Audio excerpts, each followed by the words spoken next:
আপনারা দেখছেন ২১শে টেলিভিশন।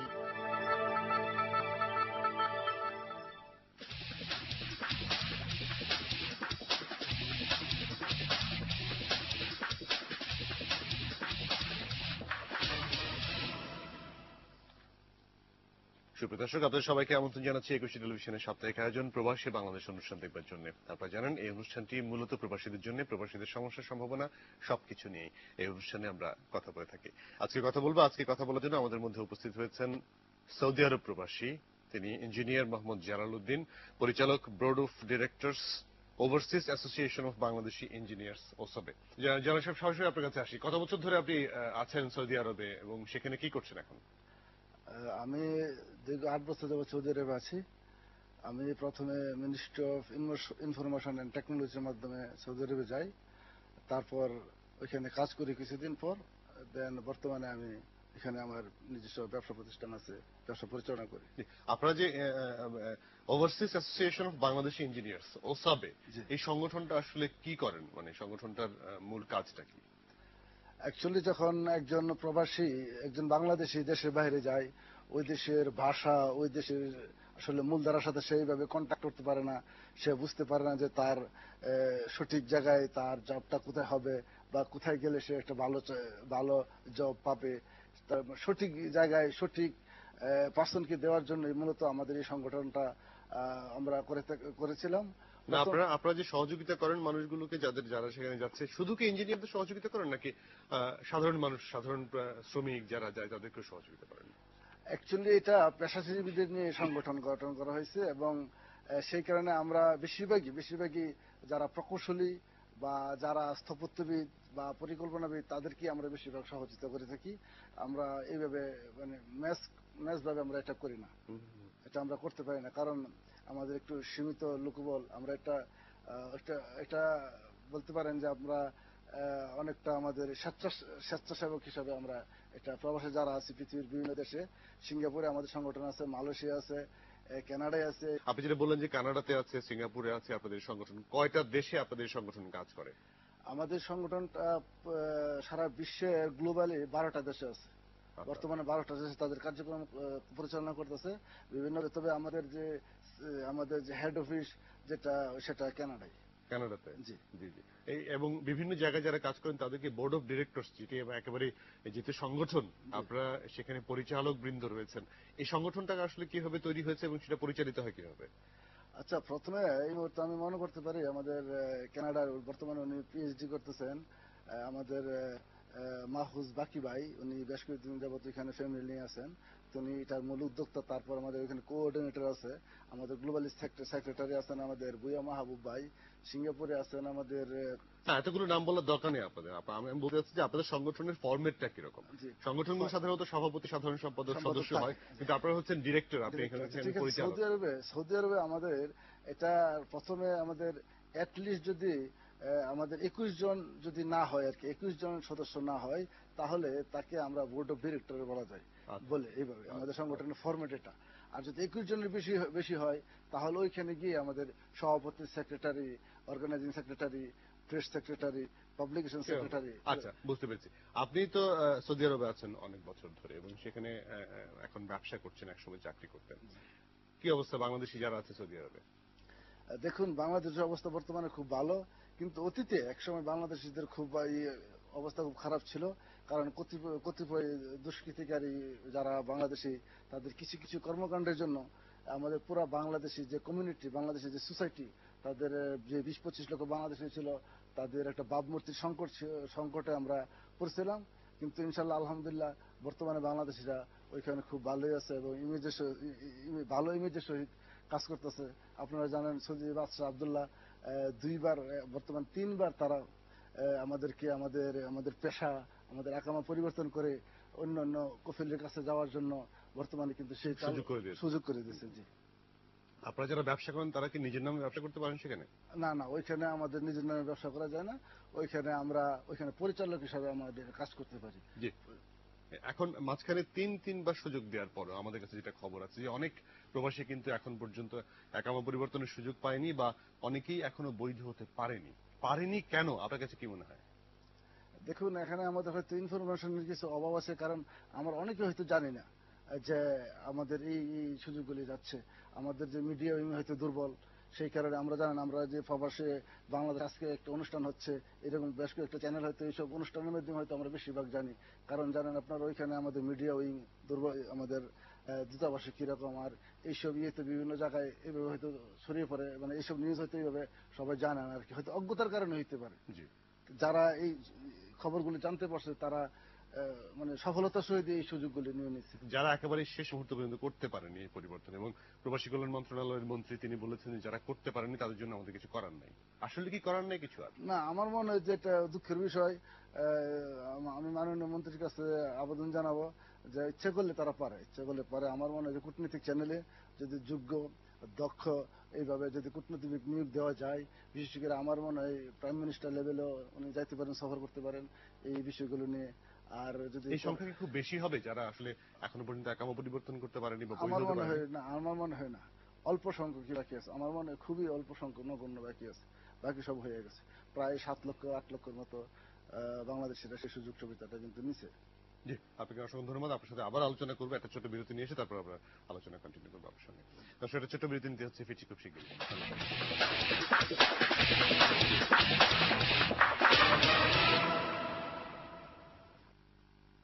ধাক্কায় যেন যাসনে চোটে ফেটে কে যাবি আজ গো প্রেমের হাতে। তুমি বলো না বিদায়, তোমারই বিরহে যেন নিভে যায়। কত দূর তুমি যাবে প্রিয়া, কত দূর যাব আমি, তোমার পথের বাঁকের শেষে পাখিদের কানাকানি।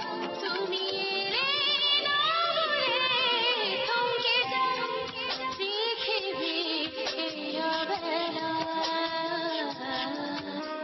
আমার ভাবের ঘরে রিয়াজুম মনির শৈবালের প্রযোজনায় সঙ্গীতানুষ্ঠান তানা নানা দিয়া বেড়ায় তারে। দেখবেন শুক্রবার বাংলাদেশ সময় সন্ধ্যা 6:30, নিউ ইয়র্ক সময় সকাল 8:30, ইউএই সময় বিকেল 4:30।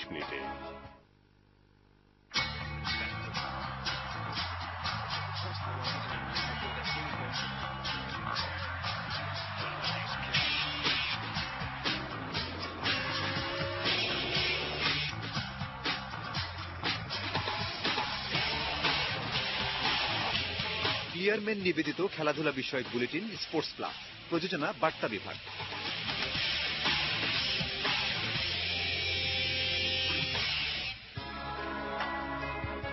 দেখবেন প্রতিদিন বাংলাদেশ সময় বিকেল 5:50, নিউ ইয়র্ক সময় সকাল 6:50, ইউএই সময় দুপুর 3:50।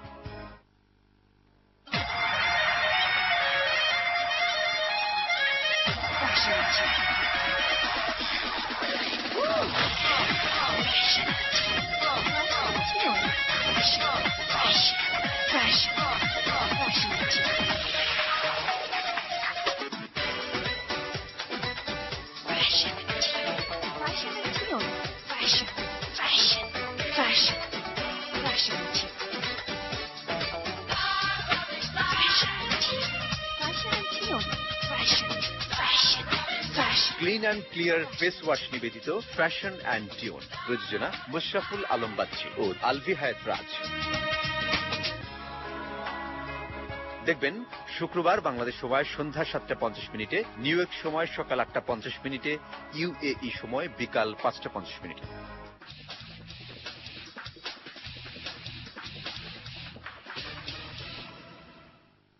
আবার স্বাগত প্রবাসী বাংলাদেশ অনুষ্ঠানে। আমরা কথা বলছি ইঞ্জিনিয়ার জালালউদ্দিনের সঙ্গে। তিনি সৌদি আরব প্রবাসী, তিনি ইঞ্জিনিয়ার হলেও এখন সৌদি আরবে ব্যবসা করেন।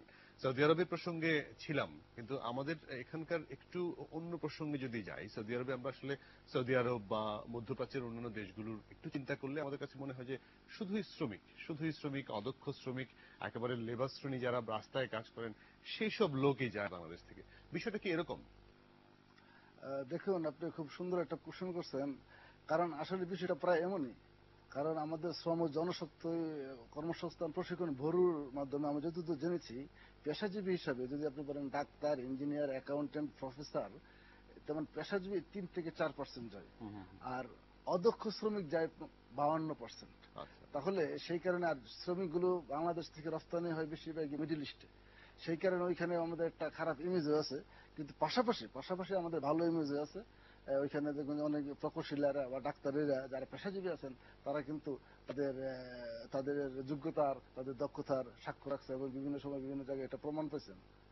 কিন্তু এই যে আপনি যেটা বললেন যে যারা দক্ষ শ্রমিক হিসেবে যাচ্ছে, মানে আপনাদের মতো যারা ইঞ্জিনিয়ার যাচ্ছেন সেখানে বা ডাক্তার যাচ্ছেন, তারা সফলতা পাচ্ছেন, কিন্তু সেরকম ভাস অর্থে, অনেক বড় অর্থে এই দক্ষ মানুষগুলোকে যাওয়ার জন্য বা সেখান থেকে নেয়ার জন্য কোনো উদ্যোগ সেরকম করে নেই কেন? আসলে নেই কেন, এটা খুব একটা কঠিন কোশ্চেন। আপনারা দেখছেন যে আপনারা মালয়েশিয়া বর্তমান সরকার কিন্তু গভর্নমেন্ট একটা উদ্যোগ নিয়েছিল মাত্র 35 থেকে 40 হাজার টাকার বিনিময়ে মালয়েশিয়া, এবং সেটা হচ্ছে একেবারেই লেবার, একেবারেই হচ্ছে কৃষি শ্রমিক হিসেবে। কিন্তু বাইরে কিন্তু আপনি জানেন আমাদের হয়তো আমরা এটা হয়তো এইভাবে আমাদের দেশের লোকেরা কিন্তু আমরা দক্ষ শ্রমিক, যে এটা তো আমাদের গভর্নমেন্টের এত পরিকল্পনা নাই, আর আমরা মানুষ এত সচেতন না।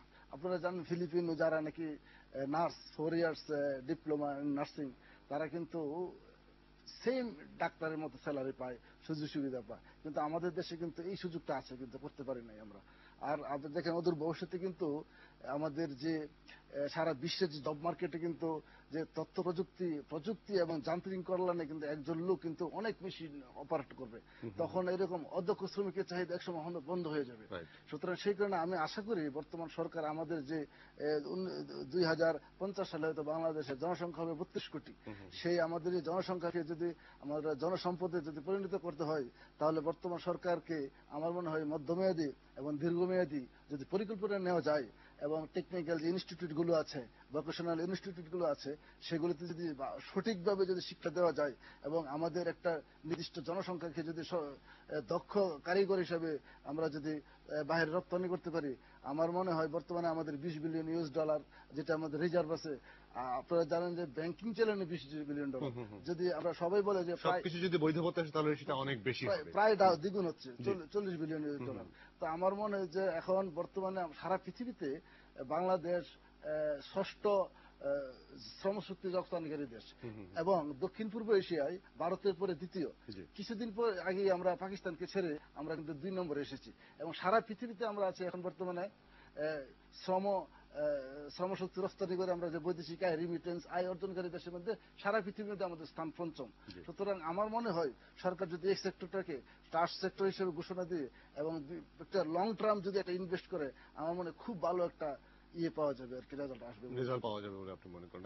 আমরা আসলে তাই মনে করি এবং আমরা তাই আশা করি, সেটার জন্যই আমরা এখানে কাজ করছি এবং সরকারের প্রতি আমরা আশা করব যে এরকম একটা উদ্যোগী হবে এবং সরকার আরো বেশি দৃষ্টি নিবদ্ধ করবো। এই পর্যায়ে আমরা আরো একটি প্রতিবেদন দেখব। আমাদের আরবের প্রতিনিধি সাইফুল ইসলাম তালুকদার একটি প্রতিবেদন পাঠিয়েছে বৈশাখী উৎসব উদযাপনে আল আইনের, সেটি দেখে আমরা আপনার সঙ্গে আবার আলোচনা করব।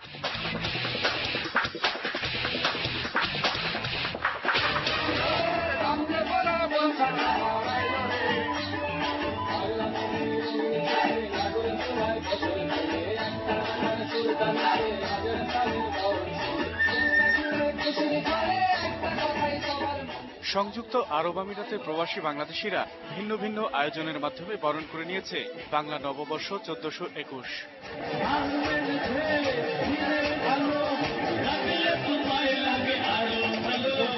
আল আইনের প্রবাসী বাংলাদেশিদের সমন্বয়ে গঠিত বৈশাখ উদযাপন কমিটি জমকালো সাংস্কৃতিক সন্ধ্যা ও বৈশাখী মেলার মাধ্যমে বৈশাখ উদযাপন করে।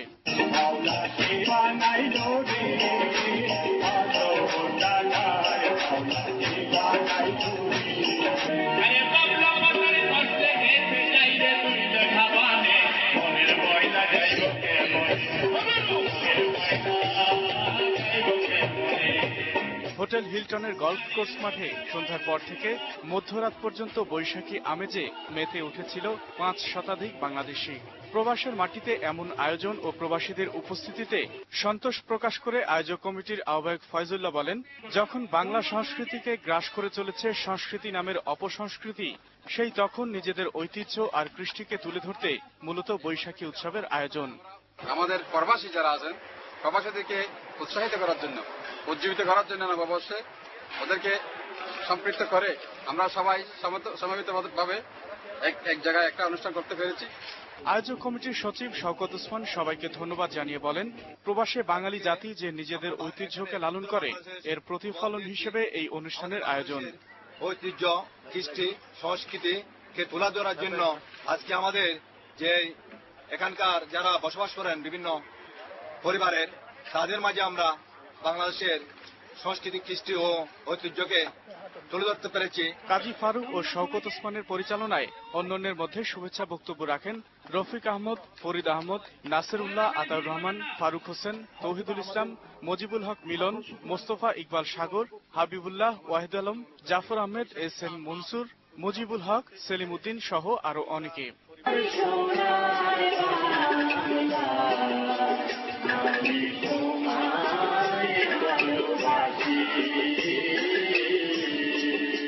আলোচনা শেষে এআর মকসুদ ও ইদ্রিস তালুকদারের পরিচালনায় সম্মিলিত সুরে গাওয়া জাতীয় সঙ্গীতের মাধ্যমে অনুষ্ঠানের সূচনার পর একে একে সানজিদা আঞ্জুম শিমুল, দিদার মাসুম, দিদারুল আলম, বিশ্বজিৎ, জসিমউদ্দিন রনি, ইদ্রিস তালুকদার ও শম্পার সঙ্গীত পরিবেশনায় উল্লসিত হয় উপস্থিত দর্শকরা।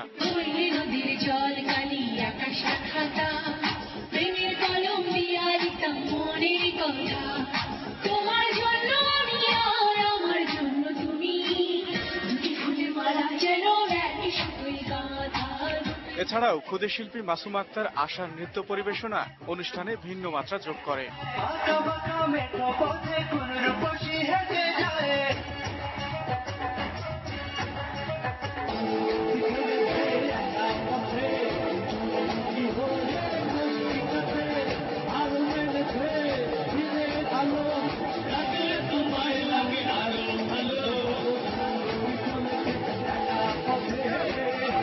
সাংস্কৃতিক অনুষ্ঠানের পর র্যাফেল ড্র ও পুরস্কার বিতরণের মাধ্যমে অনুষ্ঠানের সমাপ্তি ঘোষণা করা হয়।